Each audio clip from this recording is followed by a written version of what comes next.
Poisson game challenge. ഞാൻ എൻ്റെ Poisson choose ചെയ്യാൻ പോണേ. ഇങ്ങോട്ട് നോക്കോ. ഓക്കെ, എൻ്റെ പോയിസൺ ഇതാണ്.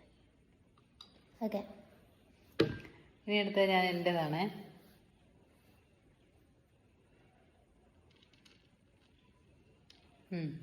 Okay, ready? അമ്മ അയച്ചാൽ മതി. Safe safe safe safe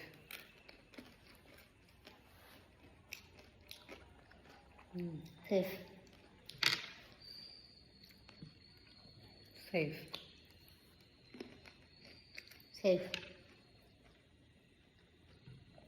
safe ചത്ത് ചത്ത്. അപ്പൊ അമ്മ ചത്തിരിക്കുമ്പോ ഐശ്വര്യന്റെ വോയിസ് ആണ് എടുക്കുന്നത്. അമ്മേന്റെ വോയിസ് ഏതായിരുന്നു? Find out which one maybe. This one.